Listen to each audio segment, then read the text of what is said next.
kenyamanan hidup, mempertahankan kekuasaan gitu. Nah, repotnya itu kemudian seperti dilegalisasi lewat pemilu 2024. Itu loh, Gus Nur. Itu yang saya sebut sebagai pemilu 2024 adalah benih kelanjutan menyuburkan prahara bangsa. Pembicaranya Husnul Maria, Profesor Najamuddin Samsudin, Ihsanuddin Nusi, Jeffrey Bebas. Ingat? Iya. Waktu itu ya. Berapa tahun lalu itu? 10 tahun ya? 20 tahun yang lalu. Coba kebayang nggak itu bahwa Masya Allah ini peristiwanya. Kan waktu itu kita sibuk ribut tentang bagaimana kebangsaan baru, nilai-nilai kebangsaan baru. Tapi yang terjadi malah justru degradasi nilai-nilai kebangsaan karena disesatkannya nilai-nilai kebangsaan. Maka yang muncul tadi seperti Nazar bilang, ini akan terjadi perpecahan. Nazar cuma mengambil cerita tentang Majapahit, belum mengambil kondisi kekinian. Cuma Nazar berasumsi kalau kejadiannya kayak gitu, maka akan terjadi juga pada Indonesia. Saya enggak, saya mengambil berdasarkan bangsa terbelah, ingat ya.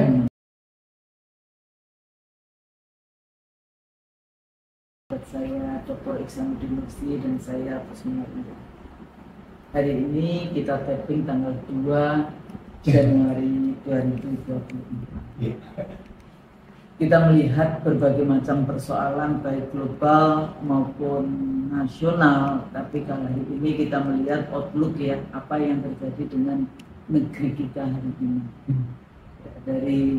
Dari mulai kalau kita wajah perekonomian di Indonesia, ekonomi politik di Indonesia, kalau ibunda tercinta kita Menteri selalu bahas tentang pertumbuhan, tapi wajahnya kok kelihatan kurang segar kayak gitu kalau kita melihat bagaimana membahas tentang kondisi ekonomi di Indonesia. Yang kedua, kalau kita bahas, bahkan ini juga selalu menjadi seperti diskursus yang selalu diangkat oleh para pejabat ya tentang investasi. Kalau kita bahas tentang investasi, sejauh mana sebetulnya investasi dengan kondisi kepolitikan kita hari ini, itu juga bisa masuk. Walaupun pandangan Aisyah, pandangan saya secara pribadi, pandangan Pak Bursi selama ini yang disampaikan, pemirsa coba lihat kembali video-video kita tentang bagaimana sebetulnya jebakan investasi di negeri kita. Ya, tapi kan sudah terbukti juga gitu ya. Jadi perjanjian-perjanjian yang dilakukan, baik itu yang dikonekkan dengan pembangunan di Indonesia, yang dikonekkan dengan obor. Kemarin beberapa hari yang lalu dengan bangganya juga Menteri BUMN ya yang membahas tentang kereta cepat kayak gitu kan. Tapi kan kita lihat, jangan hanya melihat makronya saja, tapi juga melihat apakah ada manfaat bagi anak-anak bangsa sendiri. Berapa waktu lalu juga ada tambahan hutang. Saya nggak tahu sampai kapan sebetulnya, sampai berapa batas dari hutang luar negeri kita. Ini juga akan mempengaruhi bagaimana kondisi kepolitikan kita. Jadi kalau kita bahas tentang ekonomi, mau nggak mau akan berimbas kepada politik, karena kebijakan-kebijakan negara, kebijakan ekonomi negara itu juga akan berimbas kepada politik. Tapi pada saat yang sama kita juga tahu berseliweran karena mau pemilu 42 hari lagi kayak gitu, yang 14 Februari. Jangan lupa pemirsa IC dari SO, gunakan hak pilih kita untuk sebagai warga negara yang baik di dalam konteks itu. Nah, kita juga mendengarkan bagaimana kemudian para capres-capres ini, calon presiden, pasangan-pasangan calon presiden, wakil presiden berlomba untuk meyakinkan bagaimana pembangunan yang akan dilakukan kalau menang dalam pemilu. Walaupun kadang-kadang kita berpikir 5 tahun apa yang bisa Anda lakukan. Ini juga pertanyaan besarnya. Pada saat yang sama ada kebijakan, saya nggak tahu apakah ini sudah ada untuk perpresnya atau apa. Mulai 1 Januari kenaikan pajak akan dinaikkan. Kerjaannya kok cuma naikkan pajak, tapi kesejahteraan rakyat tidak diperhatikan. Nah, ini ada banyak sekali kalau kita bahas outlook, indikatornya, outlook ekonomi, pembangunan ekonomi politik gitu ya, berbagai macam indikator tentang kesenjangan, tentang pembangunan, tentang hutang luar negeri, tentang kesejahteraan, tentang kesehatan, tentang semuanya berhubungan dengan semua kebijakan politik dan ekonomi di negeri kita.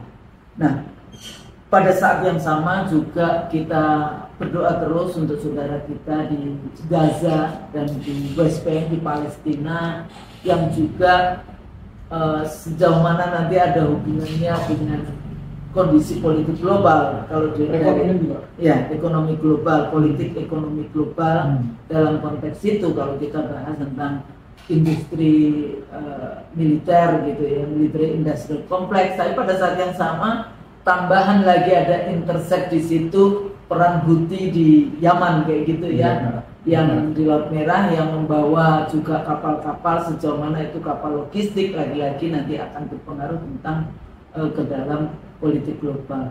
Pada saat yang sama sebetulnya juga ditemukan ya minyak di daerah Sumatera.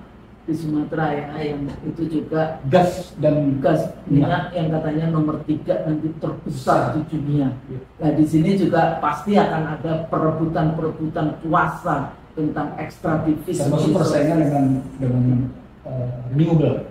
Nah, misalnya dengan renewable energy dalam konteks yang disebut dengan carbon capture. Carbon capture dan apa gitu ya, storage gitu. Apalagi dalam konteks ini.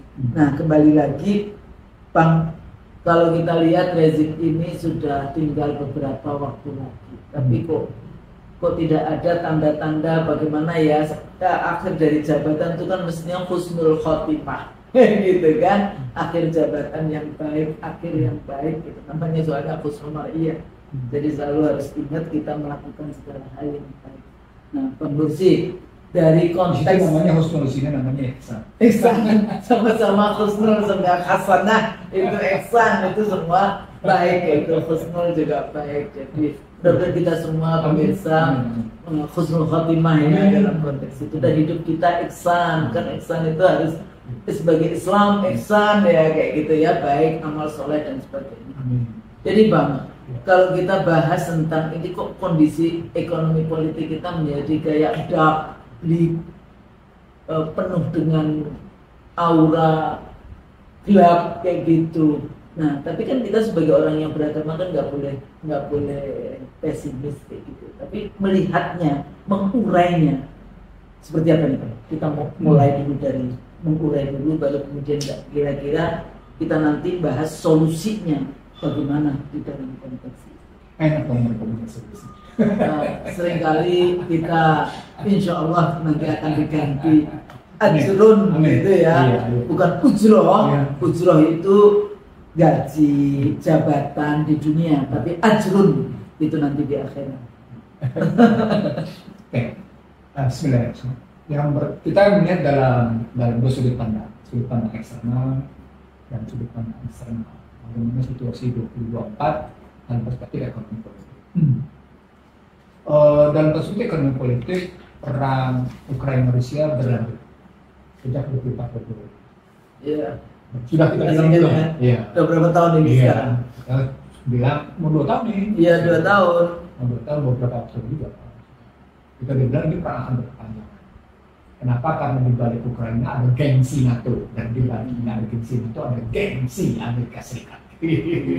Makanya kita bilang Israel juga demikian. Israel sama gitu. Itu ada gengsi Amerika di belakang. Dan itu perang itu berpanjang. Apa dampak dari perang berkepanjangan? Pasokan pangan dan pasokan energi berpengaruh. Apa artinya pasokan pangan dan energi, terutama khusus untuk kawasan Eropa dan untuk beberapa kawasan Asia? Untuk kawasan Asia terutama gandum. Artinya akan terkena krisis di Eropa. Nah, Eropa sekarang ini rata-rata di negara di Eropa itu sudah berada di resesi, posisi resesi disebabkan perang berkepanjangan. Hanya beberapa negara yang tetap bisa bertahan karena pasokan energi dan pasokan pangannya tetap terjamin. Tapi dampaknya secara global dia tetap memperlambat pertumbuhan ekonomi karena tersendatnya mata rantai pasokan energi dan mata rantai pasokan pangan. Mempengaruhi industri ya, Pasti itu mempengaruhi. negara. Dan itu berarti mempengaruhi keuangan. Jadi 3F-nya udah dapat. Food, fuel, dan finance. Nanti ada tambah dengan frekuensi, yang terakhir kita ceritain. Berikutnya fashion, peradaban. Nah dari sana kita melompat berikutnya ke situasi di mana AS tetap menerapkan inflasi, pengendalian inflasi dengan inflasi tinggi. Nah itu bisa kelihatan bahwa 6,9 triliun yang dikeluarkan oleh Amerika dalam rangka membail out sejumlah kebijakan sadar paycheck, kebijakannya. Itu bail out. Dan situasi masyarakat itu tantangan bagi situasi masyarakat yang sudah krisis kayak itu tetap melahirkan apa yang disebutkan homelessness, tunawisme.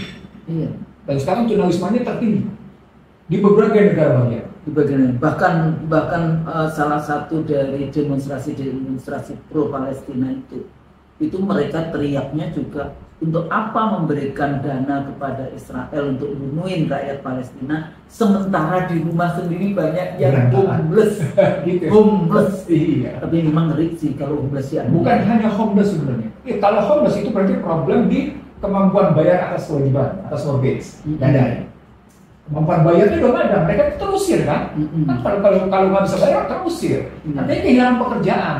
Artinya paycheck yang tidak terpenuhi. Jadi logikanya adalah ketika tuntutan homelessness itu sedemikian tinggi, fakta homelessness sedemikian tinggi, itu ada problem kebijakan tidak efektif, gitu kan? Daya beli ambruk, inflasi tetap tinggi, dan ternyata bailout yang diberikan selama di bawah Joe Biden ini larinya ke orang kaya. Gitu. Sama seperti peristiwa ketika bailout di era Obama dan di era Trump. Trump tidak keluarkan bailout. Tapi Trump tuh mengatakan bahwa Trump termasuk orang yang dia jujur tapi jujur untuk kejelekan.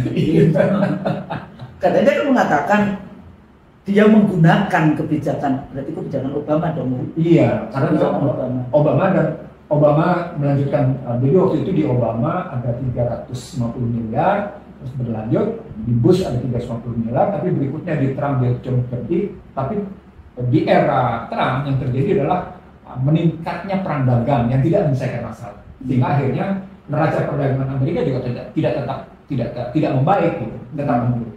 Artinya situasi Amerika tetap perekonomiannya memburuk. Nah orang kemudian membandingkan dengan soal utangnya, utang Amerika, jadi government-nya, external debt-nya. Nah, terutama dibandingkan dengan Jepang, dibandingkan dengan Indonesia di beberapa negara lain.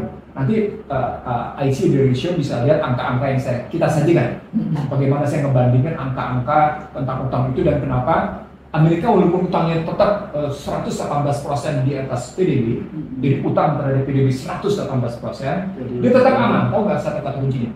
Dia nggak cetak uang sendiri. Iya, karena dia mencetak dolar dan nggak bilang-bilang sama kita. Jadi, kalau kita yang mencetak seperti itu digebukin sama mereka, kan kayak gitu kan? Kalau mereka seenaknya saja, superpower. Iya. Itu dua kasusnya. Jadi kasus Ukraina, kasus Amerika. Kasus berikutnya adalah soal Cina. Ini menarik, Bos Nur. Beberapa media asing sejak yang namanya 2008 hingga hari ini selalu memberitakan negatif perekonomian Cina. Iya. Collapse mereka bilang, Chinese economy collapse. Dalam fakta ternyata bukan kolaps sesungguhnya, melambat disebabkan tadi perang Ukraina Rusia, perang Israel, dan kemudian suka tidak suka permintaan global menurun, mau tidak mau kemampuan ekspor Cina juga menurun. Ketika kemampuan ekspor menurun, maka purchasing manager index juga menurun. Ketika purchasing index menurun, maka juga daya beli menurun. Apa dampaknya? Muncul krisis perumahan pembayaran juga. Jadi utang publik meningkat. Jadi purchasing manager index menurun, utang publiknya meningkat, ekspornya menurun. Apa dampaknya? Ya pertumbuhan ekonomi Cina juga menurun gitu. Maka permintaan dari Indonesia juga menurun. Dan itu diakui oleh BPS gitu. Jadi permintaan ekspor Cina ke Indonesia menurun, ekspor Indonesia ke Cina juga menurun. Dampaknya kayak gitu kan begini. Itu teori demand and supply itu. Karena ada gangguan-gangguan itu tadi kan. Itu yang ketiga. Yang berikutnya yang kita lihat adalah tadi perang yang terjadi antara Gaza, antara yang namanya Palestina, Hamas dengan didukung sedikit oleh kalangan tertentu secara diam-diam. Saya bilang bukan tidak ada dukungan, ada dukungan, ada. Tetapi kan kalau dibandingkan dengan kekuatan Israel yang didukung oleh 4 negara itu sekarang cuma tinggal Amerika, tetap saja melahirkan problematik pada yang namanya industri keuangan, industri energi, industri satu paket. Nah itu tadi yang sudah semua industri pangan ya sebetulnya. Kena semuanya. Semua chain pangan kan kena sampai chain mulai rantai pasokan semua terkena. Itu yang berikutnya yang kita lihat. Yang kelima, jadi salah satu itu kita melihat bahwa Uni Eropa melambat, Cina melambat, Jepang melambat, semuanya sehingga 3 institusi multilateral, lembaga multilateral, Bank Dunia, IMF, dan OECD menyatakan ekonomi yang 2024 turun, perdagangan turun, walaupun dikatakan kecenderungan inflasi makin bisa terkendali. Jadi high inflation era inflasi tinggi sudah mulai menurun membaik. Nah, apakah memang membaiknya ini berarti akan terjadi perbaikan permintaan? Nah ini menarik perdebatan ini semua. Pertanyaan, apakah dengan menurunnya inflasi akan memperbaiki permintaan? Nah, perdebatan macam-macam. Mereka melakukan pertanyaan. Jadi misalnya Peterson Institute for International Economics misalnya melakukan kajian apa sebab-sebab yang sesungguhnya terjadi pada inflasi tinggi. Jawabannya gampang sebenarnya. Jawabannya karena tadi APBN-nya, APBN Amerika terbesar di dunia, itu tidak efektif. Dia tidak membuat likuiditas. Dia tidak membuat likuiditas di Amerika sendiri itu terpenuhi di kondisi masyarakat menengah bawah. Makanya tadi muncul homelessness. Dan Bang, ini saya memirsa. Homeless itu kalau di Indonesia mungkin kita nggak terlalu penting lah. Ya bukan nggak terlalu penting. Maksudnya kadang-kadang itu diremehkan. Tapi kalau di Amerika itu diremehkan. Itu sekarang sedang dingin-dinginnya. Itu artinya apa? Tingkat kematian tinggi. Jadi ini rentetannya itu ke sana, bukan hanya cuma sekedar homeless nggak punya. Kita Masya Allah berada di dunia pas di situlah husnul ribut soal fentanyl yang saya bilang bahwa ketika Xi Jinping datang ke Amerika dan dia ada di Gedung Putih, salah satu permintaan dari para petinggi Amerika, termasuk standing applause-nya, standing ovation-nya, para pebisnis elit terhadap Xi Jinping, itu hanya satu soalnya, tahu apa? Fentanyl. Ekspor fentanyl dari yang namanya Cina ke Amerika. Apa itu fentanyl? Obat pereda nyeri yang lebih hebat dari heroin dan morfin. Pertanyaan berikutnya, kenapa Amerika sampai membutuhkan yang namanya obat seperti fentanyl yang lebih hebat dari heroin dan morfin? Karena tadi seluruhnya dalam posisi sakit nyeri gak karu-karuan. Apa artinya? Masyarakat ini begitu parah sakitnya. Itu makanya berhubungan dengan ini, kita lompat sedikit, berhubungan dengan Meksiko. Kenapa? Karena Meksiko juga memainkan itu. Apa dampaknya? Ini soal drug abuse, ini soal mafia. Makanya kemudian perbatasan menjadi lebih seru di sini. Nah kalau saya baca dalam pertarungan itu kelihatan betapa Biden meningkatkan pengamanan di border. Wah, negara bagian mengambil sikap sendiri dalam rangka pengamanan. Karena situasinya mungkin berbahaya. Nah itu artinya kalau kita melihat begitu. Perang berikutnya di dalam konstruksi kayak gini, ini masuk di perang IT yang saya posting itu. Nah, perang IT itu bukan cuma sekedar perang kabel laut. Nah, ternyata juga quantum computer. Nah, terjadi juga soal satelit. Menarik nggak? Ternyata juga soal bagaimana, ini yang sedang saya ramaikan di beberapa kalangan gitu ya. Bagaimana dari Intel, dari Pentium ke Intel, dari Intel ke Pentium ke Quantum, itu dibikin studi bandingnya ternyata yang namanya Cina lebih cepat perkembangannya dibanding dengan Amerika. IT-nya Cina udah melejit. Nah, itu situasi ke depan, situasi yang sedang terjadi dan 2024 akan makin seru. Itu orang akhirnya berkesimpulan satu hal. Era ketidakpastian, era VUCA tetap berlanjut. Istilah saya, situasi VUCA itu tidak menurun, tapi kemudian landai menurun. Dengan catatan landai menurun sepanjang negara-negara masih mau meningkatkan kerjasamanya, maka muncul pertanyaan, bagaimana kalangan global melakukan dunia tertentu menyelesaikan secara global kerjasama global. Wah, itu di situ ribut. Muncullah kemarin perdebatan di Dubai yang COP28. Nah, COP28 itu menunjukkan bahwa sejumlah negara Arab, khususnya Arab Saudi, nggak mau apa poinnya terjadi perang antara energi berbasis fosil dengan energi berbasis diperbarukan, renewable energy. Nggak bisa ngambil keputusan. Disitulah sesungguhnya soal carbon capture and storage yang katanya mau diturunin sampai 1,5 derajat Celcius untuk mencapai pada tahun 2035 secepatnya, supaya kemudian negeri ini begini. Padahal kalau kita ngambil yang disebut dengan global climate change dengan istilah sustainable development goals dengan green economic-nya, coba green economic apa yang terjadi kalau kita lihat bagaimana Amerika melakukan pembangunan, kalau kita ngomongnya China melakukan pembangunan. Saat yang sama kita tahu Belt and Road Initiative itu diikuti dengan digital road initiative ini, DSR-nya ini nih, ya. Digital Silk Road ini yang saya bilang tadi. Jadi pertarungannya sedemikian kental dan masing-masing negara mempertahankan dan membela dirinya. Masing-masing negara juga kan, yang menggunakan kayak pertanyaannya kan begini, semua negara yang kokoh kayak gitu, walaupun yang kami sebutkan sampai mereka bilang Cina tidak akan muncul dari negara middle income gitu ya, menjadi negara high income, nggak mungkin katanya. Wah, mereka bikin perbandingan mendalam. Sampai akhirnya sesungguhnya kalau begitu, benar. Kok itu sudah terjadi dong hyper globalization. Menurunkan jalan posisi just globalization, tidak lagi hyper. Karena pada konsumsi kemarin di 2004-2008 terjadi hyper globalization, mereka bilang kemudian menurun, dan sampai dari sekarang kasus multilateral dari yang namanya unipolar tetap di posisi dipertahankan, padahal pada saat yang sama multilateral tadi juga sudah bergeser menjadi bipolar. Ya karena Cina ini yang bermain di situ, karena Cina kan nggak mau multilateral. Keywordnya apa? Kipo ini? Mata uang. Itulah ingat yang kita ngomong dedolarisasi.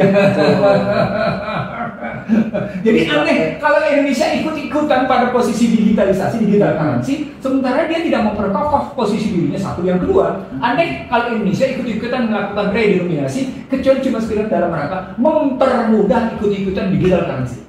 Itu relasi. Kenapa kok enggak bahasanya kan istiqomah dengan ekonomi kita gitu. Terus kita juga yang BRICS itu gimana? Nah, itu makanya akhirnya Cina, India dirayu sama Washington, New Delhi dirayu sama Washington. Udahlah tinggalkan BRICS. Ada yang di makam gitu. Kan? Tapi India tetap nggak mau. India tetap punya komitmen sama itu. Nah, itu situasi yang sedang terjadi. Sekarang itu situasi eksternal. Sekarang kita pindah ke situasi internal. Pengaruhnya.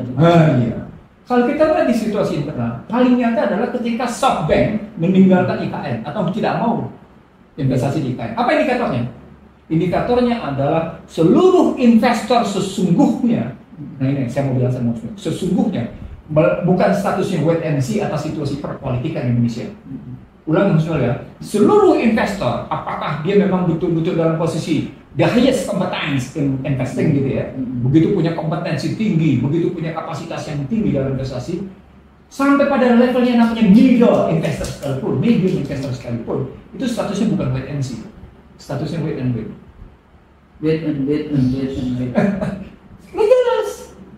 Nggak jelas orang sampai akhirnya muncul pelakuan itu tidak berani sejumlah konglomerat untuk dijumpai oleh salah satu paslon misalnya, kan begitu kali ya, ada begitu. Itu karena statusnya memang wait and wait, tidak jelas apa satu akan menang atau yang namanya dua yang akan menang, sementara nomor 3 tetap terseok-seok misalnya begitu kita melihatnya kalau tidak bilang begitu ya. Tapi poinnya adalah status dengan SoftBank terus kemudian diikuti dengan bagaimana likuiditas kering di pasar itu menyatakan bahwa sesungguhnya investasi memang sulit ini. Jadi kalau tadi dikatakan misalnya kita melihat yang di dalam negeri IKN ini menjadi dianggapnya itu kan pembangunan mercusuarnya lazim hari ini 2 periode terakhir ini. Walaupun kita juga nggak jelas rakyat ini mau dikemanakan dan sebagainya. Nah mereka begitu percaya diri bahwa akan ada investasi, ada ini dengan pemikiran pembangunan di tengah hutan seperti itu akan membuat semua argumennya sebetulnya sudah kita banyak bahas. Cek lagi di video kita yang berhubungan dengan IKN. Tapi menurut saya walaupun misalnya anaknya rezim ini menang, misalnya yang nomor 2 menang, tapi tetap saja kan kondisi ekonominya kan bukan kemudian dia kalau dia mau melanjutkan pun itu juga tidak ada garansi. Dan yang menariknya bahwa IKN malah menyerahkan diri kepada China dengan memberikan prioritas berbagai hal kepada Xi Jinping. Dan itu berbahaya, termasuk kepada Singapura. Tapi kan gagal juga. Belum terrealisasi. Kalau kamu pakai bahasa lemah lembutnya, belum terrealisasi. Walaupun sejumlah pengembang di Indonesia sudah melakukan berbagai tindakan. Tapi Bang, persoalannya kan cara pandang pembangunannya semua materialisme kan dalam konteks ini.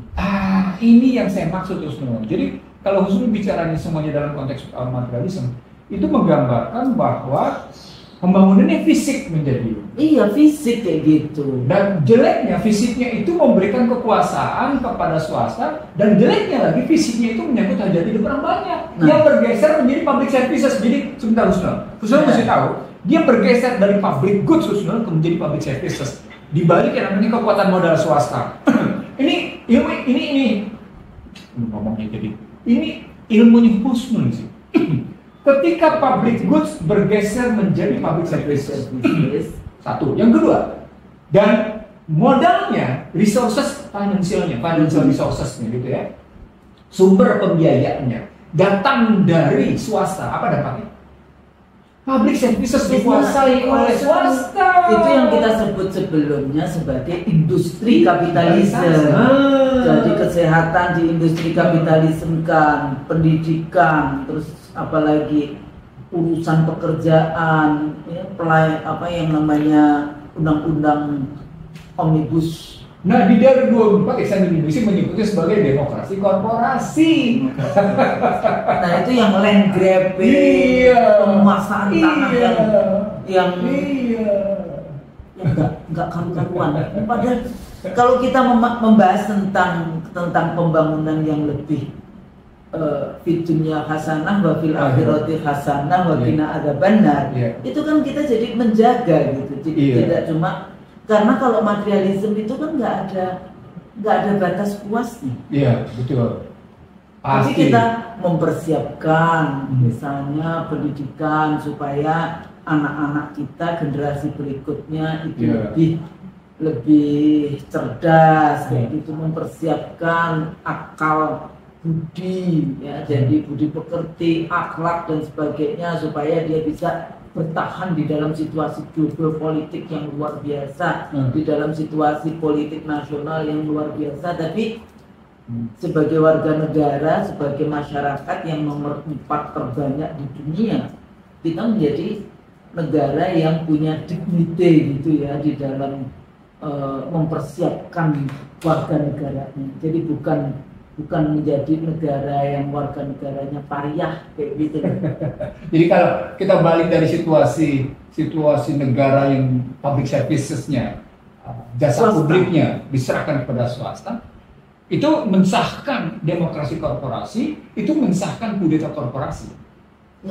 Jadi sebetulnya yang kita bahas Bang Nursi itu selalu cuma memberikan bukti dan bukti. Jadi dalil yang kita sudah sampaikan di awal, kemudian dibuktikan dengan nilo. Nah, cuma negara kita kadang-kadang harus dijedotin ke tembok dulu baru kemudian percaya dengan apa yang kasihan mesti jauh. Jadi gimana? Nah, investasi ini seperti saya bilang Husnul, selain melahirkan 7I yang saya bilang invasi, intervensi, infiltrasi, interferensi, indoktrinasi, intimidasi, dan inflasi, dia akan melahirkan secara politik apa Husnul?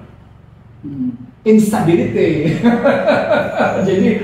jadi kalau 7I itu menggambarkan proses ekonominya, maka di politiknya dia melahirkan instability. Kejadianlah kasus ledakan di berbagai tungku smelter. Terjadilah kemudian keributan di daerah smelter. Terjadilah keributan di berbagai daerah pertambangan. Terjadilah keributan daerah kemudian soal tanah. Itu semua termasuk rempang macam-macam. Gitu loh. Instability. Tadi karena menyandarkan diri pada kekuatan investasi. Itu orang lupa di situ. Saya ulang ya. Investasi ya modal. apakah domestik atau luar, dia akan melahirkan yang namanya invasi modal sudah. Maka kemudian dia akan intervensi, dia akan campur tangan, maka dia akan melakukan infiltrasi, dia akan melakukan penyusupan, maka dia akan mengganggu interferensi kalau jika ada sesuatu yang tidak disukai, gitu ya. Maka berikutnya dia akan diindoktrinasi bahwa Anda tidak punya pertumbuhan apa-apa kalau tidak tanpa kami. Lalu berikutnya dia akan intimidasi, dia takut-takutin, gitu ya. Lalu terkenalah inflasi. Nah, terbukti sekarang inflasi kita susah turun. Makanya kebijakan bunga BI rate selalu tinggi. Hasilnya adalah instability. Nah, instability ini yang kemarin kita bilang Husnul, selalu melahirkan apa yang disebut dengan political distrust, selalu melahirkan apa yang disebut dengan political disorder, selalu melahirkan apa yang disebut dengan political disobedience. Nah, sekarang ini tergelar Husnul. Tuh, baru satu kunci di investasinya kayak gitu Husnul. Baru kayak gitu ya kita ngeliat ya. Jadi di situ instability. Jadi persoalannya tidak hanya cuma sekedar oh iya nggak apa-apa swasta aja yang menyediakan gitu, kita percaya betul itu teori-teorinya ekonomi liberal. Betul. Itu basisnya Jeffrey Sachs. Sustainable Development Goals, Green Economic. Yang kemudian YouTube kita umurnya cuma beberapa jam. Sudah, itu butir pertama yang terang. Butir kedua, persaingan moneter. Persaingan moneter itu kita bisa lihat bagaimana bunga obligasi yang diterbitkan oleh pemerintah. Ini domestik ya? Domestik. Oke. Tadi kan kita bicara eksternal sudah. Soalnya kalau moneter itu internasional juga kena ya. Persaingan moneter ya domestik ya. Suku bunga pertama adalah bunga obligasi. Bunga obligasi tinggi. Dia lebih tinggi dari bunganya namanya BI rate. Dia lebih tinggi dari namanya bunga pinjaman korporasi. Dia lebih tinggi dari yang namanya delta perubahan indeks harga saham gabungan. Dia lebih tinggi dari namanya nilai tukar. Gitu. Ini persaingan besar ini. Nah, ini menunjukkan situasi tidak sehat. Di mana indikator tidak sehat? Di APBN. Makanya APBN selalu membutuhkan hutang dan hutang. Walaupun dia bilang selalu hutangnya menurun dibanding dengan PDB. Sehingga dia bilang 34%, sekian puluh persen. Tapi itu menggambarkan bahwa kita sesungguhnya diperangkap oleh hutang. Kita tidak bisa keluar. Nah, di situ moneternya berarti kita butuh uang asing untuk membayar. Untuk membayar uang asing itu berarti kita harus mengekspor. Dan kita harus mengekspor kapasitas mengekspor kita barang mentah. Ketika barang mentah itu kita ambil, maka kemudian kita terganggu ekologinya, terganggu. Karena kita semuanya kan lebih banyak yang kita ekspor itu crude oil, barang mentah semuanya, yang itu sebetulnya dikasih oleh Allah. Nah, lalu mereka minyak, emas, gas, batu bara, hutan. Nah, di situ Husnul bilang mereka bangga dengan hilirisasi, karena IMF menegur soal hilirisasi. Padahal hilirisasi itu punya siapa? Tapi punya orang luar, bukan punya kita. Tapi pertanyaannya, dampak dari hilirisasi itu, benefit optimalnya punya siapa? Milik siapa? Benefit optimalnya ya sudah swasta asing, Nah, asing, swasta domestik. Dan swasta dan benefit itu kemudian dikasih kong kali kong dengan pejabat yang berkuasa. Ya pasti kali itu.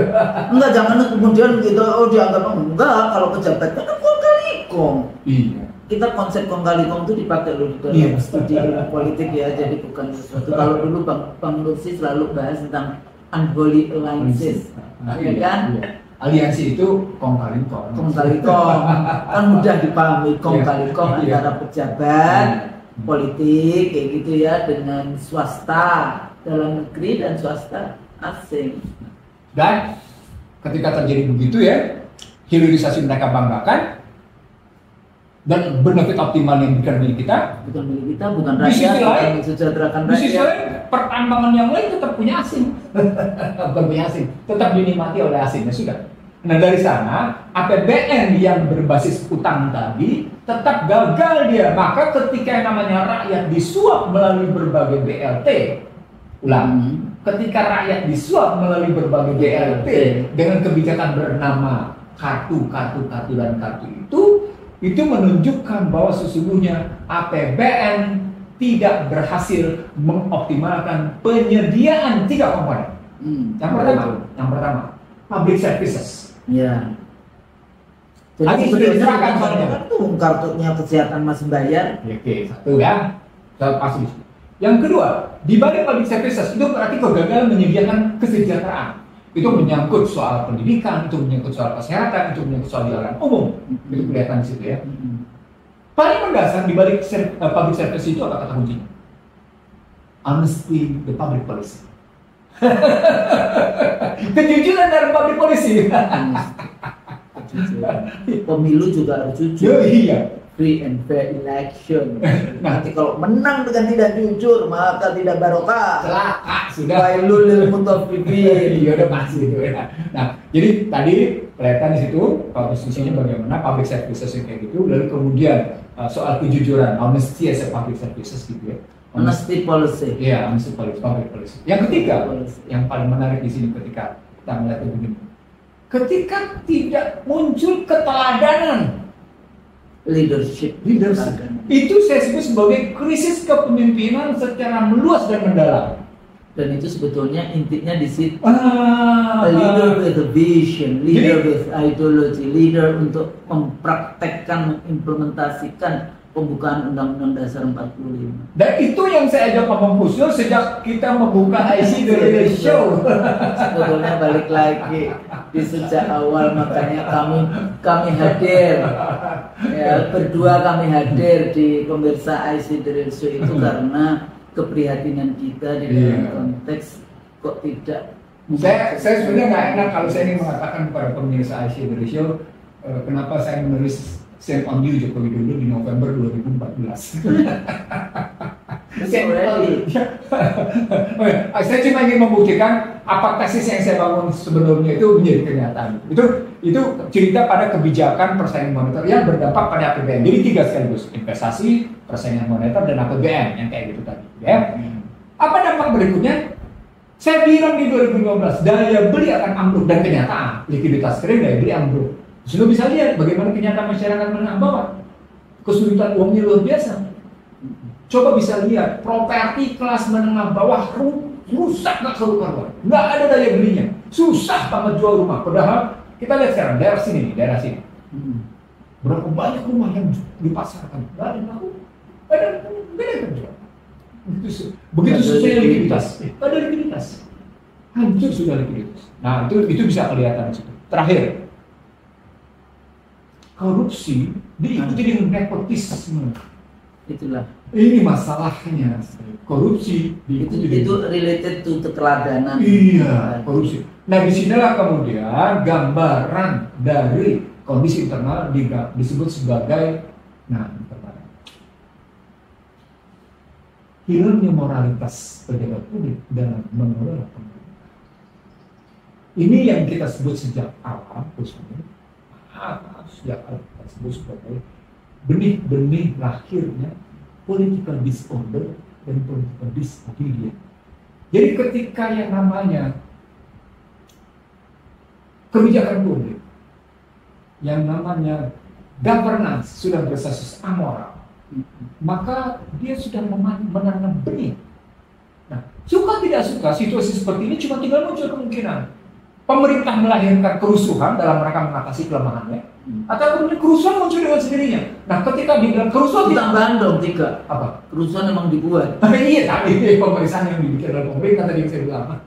Tadi yang mungkin. Iya, nomor 1. Jadi tadi semua kebijakan lead to disorder, disorder dan disobedience. Atau memang sengaja ya rezim membangun ini semua ya untuk menghilangkan semua itu dan menikmati itu membuat yang namanya kerusuhan by design. Coba lihat kan juruhan yang tadi 800 orang, ribu katanya, bahkan bukan 800 orang, katanya ribu. Coba nggak jelas, satu kan juruhan sampai hari ini nggak jelas persis. Ini 50, lalu kasus-kasus tembak, itu ya belum lagi cerita tentang pengadilan yang tidak memberikan rasa kan. Jadi sudah sedemikian rupa cerita. Jadi saya ingin mengatakan bukan gambaran ini negatif atas posisi yang 2024 ya. Tapi saya mengatakan pada dalam rangka kepentingan kenyamanan hidup mempertahankan kekuasaan gitu. Nah, repotnya itu kemudian seperti dilegalisasi lewat pemilu 2024. Itu loh Gus Nur. Itu yang saya sebut sebagai pemilu 2024 adalah benih kelanjutan menyuburkan prahara bangsa. Pembicaranya Gus Nur Maria, Profesor Nazaruddin Samsudin, Ihsanuddin Nursi, Jeffrey Bebas. Ingat? Iya. Waktu itu ya. Berapa tahun lalu itu? 10 tahun ya? 20 tahun yang lalu. Coba kebayang nggak itu bahwa Masya Allah, ini peristiwanya. Kan waktu itu kita sibuk ribut tentang bagaimana kebangsaan baru, nilai-nilai kebangsaan baru. Tapi yang terjadi malah justru degradasi nilai-nilai kebangsaan karena disesatkannya nilai-nilai kebangsaan. Makanya muncul tadi, seperti Nazar bilang, ini akan terjadi perpecahan. Nazar cuma mengambil cerita tentang Majapahit, belum mengambil solusi kekinian. Cuma Nazar berasumsi kalau kejadian kayak gitu, maka akan terjadi juga pada Indonesia. Saya enggak. Saya mengambil berdasarkan bangsa terbelah. Ingat ya, fakta-fakta bangsa terbelah. Ingat ya, di bangsa terbelah itu kelihatan. Makanya dari bangsa terbelah itu dengan visi sekarang, saya melahirkan buku Prahara Bangsa gitu loh.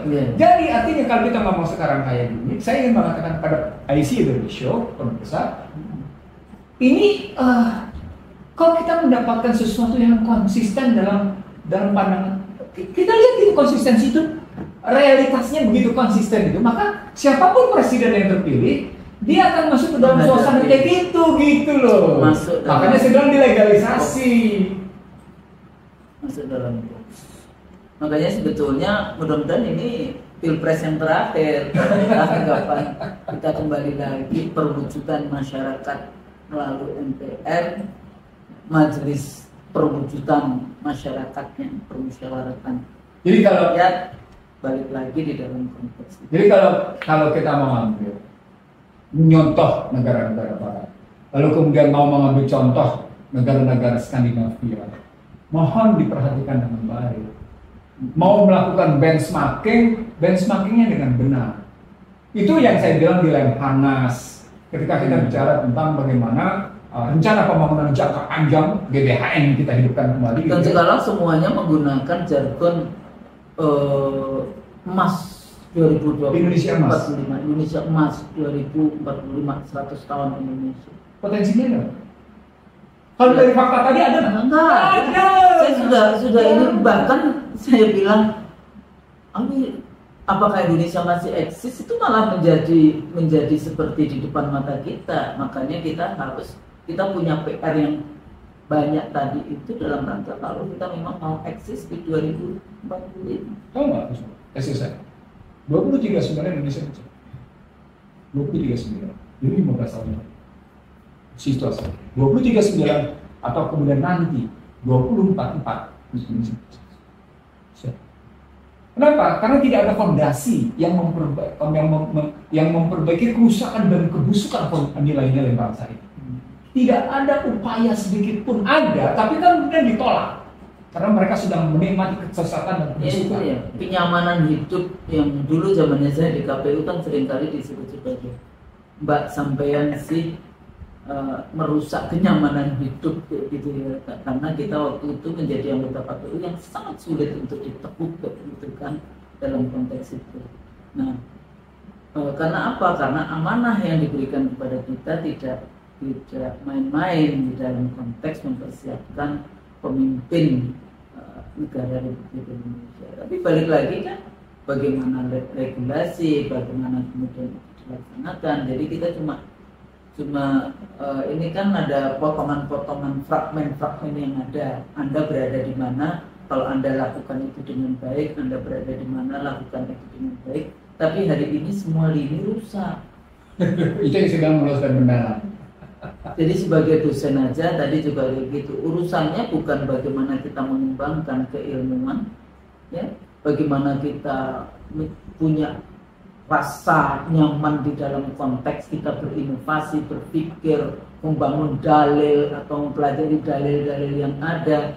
Tapi akhirnya dihadapkan dengan satu administratif yang lebih banyak, lebih besar dibandingkan dengan penghargaan kepada intelektualitas kampus. Belum lagi semua juga diatur kan, mana ini sekarang nanti rektor bagaimana dan sebagainya, struktur dari perguruan tinggi pun juga itu mempengaruhi. Bagaimana kemudian kita bisa menghasilkan generasi emas itu. Nah, pertanyaan itu harus dijawab dengan apakah sumber daya manusia kita terkooptasi?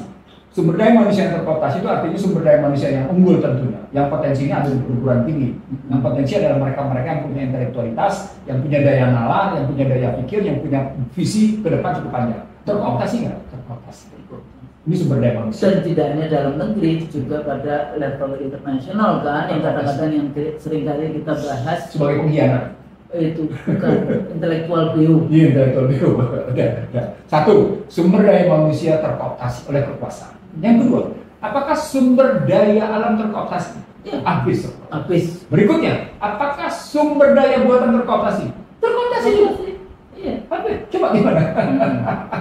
Jadi apa yang sisa untuk rakyat negara? Nah, disitulah ketika seluruh sumber daya ini terkooptasi dalam sebuah sistem yang sesat dan busuk, maka sesungguhnya diperlukan jalan keluar. Diperlukan bagaimana kita melihat akar masalah. Nah, akar masalahnya ada pada pasal 6A ayat 2. Presiden dan wakil presiden diusulkan oleh satu partai politik atau gabungan partai politik sebelum pemilu. Pakai kalimat sebelum loh. Ya, dari gabungan partai politik sebelum. Nah, di situ partai rental jadi.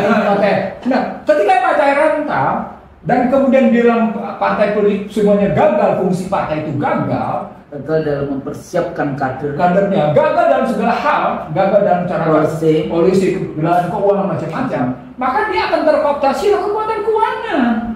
Jadi artinya di sini sumber daya itu terkooptasi oleh kekuatan keuangan, gitu kan? Ya. Nah, artinya ada sumber daya keuangan yang berhasil mengkooptasi sumber daya manusia. Nah, ketika ini terjadi, dia bisa kita lihat pada pasal 23-nya APBN. Dia bisa kita lihat pada posisi pasal 33 ayat 4-nya.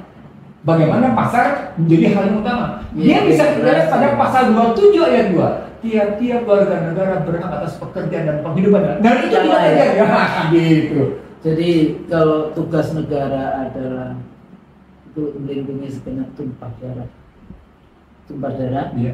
Kemudian mencerdaskan, kemudian mensejahterakan, dan itu ikut dalam global dan sebagainya, keadilan sosial dan sebagainya. Jadi kondisi kita benar-benar kita masih pada level, kita sekarang ini pada level yang flat. Tapi Husnul, teman-teman yang berkuasa itu mengatakan pada saya dan beberapa teman, ini kan persoalan kalah menang. Anda saja kebetulan dalam posisi kalah, maka mereka selalu kita dianggap nyinyir karena kita nggak berkuasa. Iya, tidak berkuasa. Padahal balik lagi apa yang kita sampaikan kembali lagi kepada tujuan kita bernegara, janji suci kita di dalam para pendiri bangsa dulu, gitu kan? Nah, tapi memang konstitusinya juga udah diubah-ubah sih. Jadi ini juga. Tadi makanya selesaikanlah tadi. Bagaimana kita kembalikan pasal 1 ayat 2, pasal 2 ayat 1, pasal 6A, pasal 23, pasal 27, pasal 33 gitu loh kalau kami perbaiki. Jadi tadi kan Sul bilang solusinya apa? Solusinya itu tadi. Balik lagi ke situ. Gitu Sul. Jadi kalau outlook kita ditanya jalan keluarnya apa? Soal ekonomi ngikut kok oleh keputusan politik. Soal hukum ngikut kok pada keputusan politik. Tapi keputusan politik yang genuine, the truth and the genuine gitu loh. Sehingga dia melahirkan disebut dengan the genuine of authority, the truth of authority. Jadi begitu the genuine and the truth authority-nya itu loh yang pemimpin yang takut pada Allah, pemimpin yang takut pada saat yaumul hisab, pemimpin yang bertakwa. Itulah yang disebut dengan the truth and the genuine. Nah, iya, makanya saya turunkan yang pemirsa IC Real Show supaya paham dengan itu. Jadi iman dan takwa itu yang akan mengantarkan kita. Tadi Bang Mursi bicara tentang sesat kayak gitu ya, negara kita sesat itu Al-Farabi ya, Al-Madinah, Bola negara sesat. Negara sesat itu salah satu indikatornya pemimpinnya suka menipu rakyatnya.